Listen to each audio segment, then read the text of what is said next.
It's like, what were you doing with my drapes? The drapes that were hanging in the apartment. I never got the answer to that.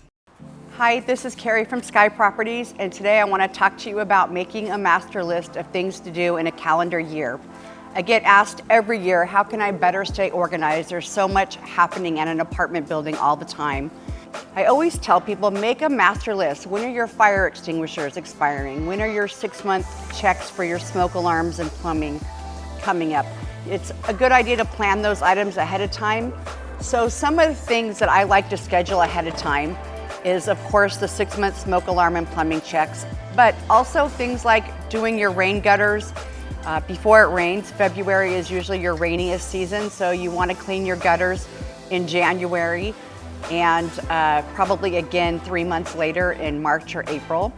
Tree trimming is another thing that needs to get done. It's supposed to be done in November, and a lot of people wait until November to get their bids, and then there is no one available to do tree trimming. So I think a good idea would be to have your tree trimming bids done in August or September, and then schedule your tree trimming for the end of October, beginning of November, so that it's done and out of the way and you already have a set time.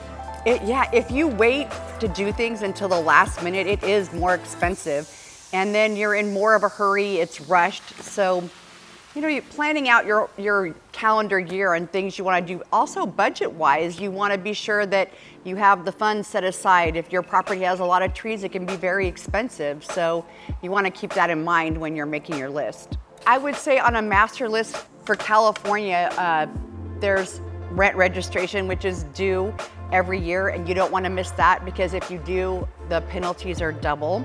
You want to make sure that you pay your property taxes, which are also due usually twice a year. Some owners pay them once a year, but to be sure that you get that done before the end of the year.